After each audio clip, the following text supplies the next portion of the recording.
All right, looking ahead to the fixtures on Saturday, the 7th of November. We'll start with Bo'ness versus Berwick. Very tough. Very tough. I know Bo'ness dropped points midweek. They weren't playing on Saturday due to the postponement, but Berwick have done quite well away. So I really don't know how to call that one. I'll go with a draw. Yeah, I'm going to go with Bo'ness victory. I think Bo'ness look excellent. Well, they maybe being affected by their game being off on Saturday, perhaps, but I think they certainly look like capable of beating Berwick. Next one is the official catch-up derby. It's BSC Glasgow versus the Spartans. Tough one again, because obviously BSC drew with Berwick. Spartans have been kind of hit and miss from what I've seen recently. Well, actually, I wouldn't say they've been hit and miss recently. The last two, I've not been watching them or commentating, so I've not really seen them. But I think it'll be close. I think it'll be a close. These games always seem quite fiery between BSC Glasgow and Spartans. Spartans always seem to have sort of fiery games between BSC Glasgow and notably East Ullinshire. So I think anything can happen in these sort of games. It's kind of like a competitive derby, if you will. So I can't call that one. As I say, I've watched a few games now. I haven't seen much Spartans team yet. I'll catch the highlights usually, but I haven't managed to catch a live stream apart from the Friday night game you had against Canoe last week in the Cup. But BSC look great. I think they look pretty good.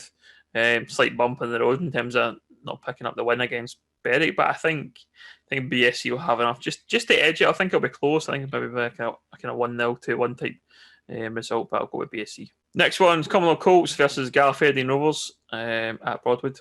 Very close game in it. It's going to be. I think both teams are doing okay. I think Gala certainly doing better than Cumbernauld, but I think I'll go for a draw here.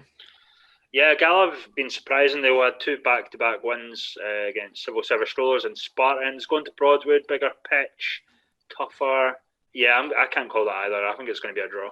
Next one, East Ulster versus Bonnyrigg at the Falkirk Stadium. Again, another close tie. I think that a lot of the games you're looking at, the fixtures for this week are close matches. Shire with yet to concede a goal. I'm going to fancy them to continue that and get a close kind of 1-0 victory. I'm looking at this similar to when they played East Kilbride. I tipped Shire for that game. Obviously, it was a 0-0 draw. I think it's got every opportunity to be a 0-0 draw in this one. I think it's a good time to play Bonnyrigg Rose, having dropped them 2 points. If you're Shire, you're going to have... I think Shire have the momentum going into this, I would say. Probably a really good opportunity for Shire to maybe even beat Bonnyrigg, but I think it's going to be close either way. Next game is Edinburgh Uni versus Cali Braves.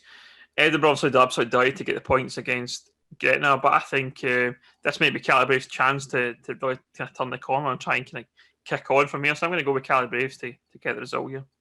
I would agree, but they have to get a result here. They honestly do. I don't think...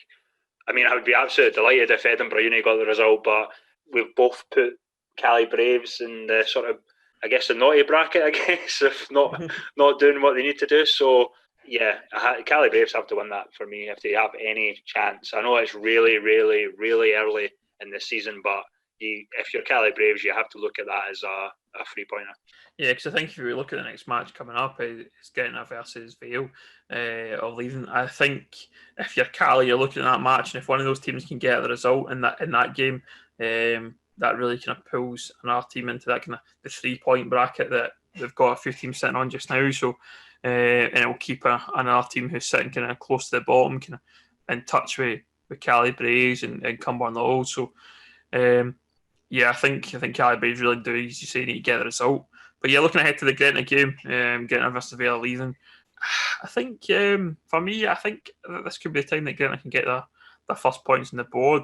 I haven't seen much from Vale to be overly concerned from Gretna. I think Gretna have shown some flashes of good play, and they've got the chance. I think they're playing at home as well at Radial Park. So yeah, I'm going to go with Gretna to finally get a victory in the league. I think, again, I know it's really way too early, but Gretna need to win this, I would say. I know we're saying we need to win it 5-6 games in, but like it was really disappointing to get beat by Edinburgh Uni, and no disrespect to Edinburgh Uni, but I've heard a lot about Moza fancying Gretna this season, how things have changed in this. I've not really seen too much in terms of them really improving, which is quite sad to say. But I know they've brought in a lot of youngsters and all that sort of stuff, but I still feel that club needs a wee bit more experience in terms of what they have in the park, maybe one or two more experienced heads.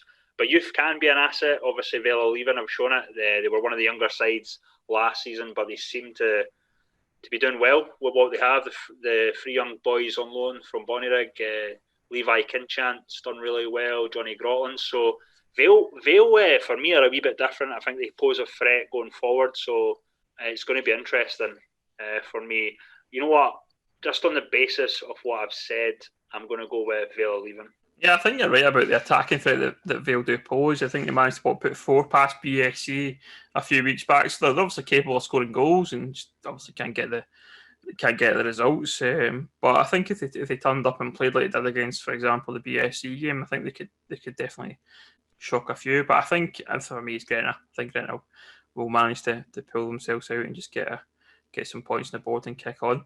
Yeah, I mentioned it a wee bit earlier as well. Gretna are missing the likes of Dean Watson, not the one that's he's Stallinshire at the moment. The other Dean Watson, so he's a key player. But they have got players that I like there. But again, I think maybe I'm being a wee bit too harsh early on. I got on with obviously Jonathan that listens in, and I listen to the Gretna fan cast and that. So I just, for me, from what I see in that team, and I can't say I know all the boys. They just don't have enough at the moment for me, and the results certainly haven't convinced me that they've moved on. Yeah, I think you're quite right there to point that out.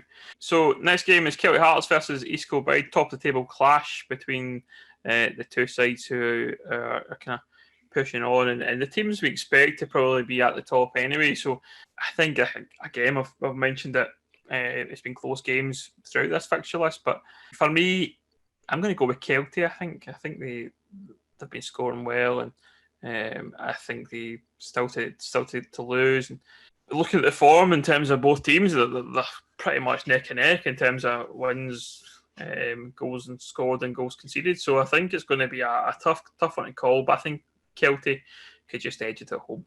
I might have to admit this really, really early on that I was wrong, because I didn't think East Kilbride would win the title this season. Having seen a lot of their highlights and seen them, I think they're going to beat Kelty. Controversial, but I honestly think East Kilbride will go to Kelty and beat them. But there is a wild card in that. Before everyone gets excited, if Nathan Austin is back fit and playing, Kelty will be a different team, because he scored. I love Fash, man. He scored buckets of goals, but that's what they need. Kelty are missing that at the moment. I think they need a proper out-and-out striker, and no offence to whoever's been playing up front, but Fash is the guy that does it for Kelty in terms of goal scoring.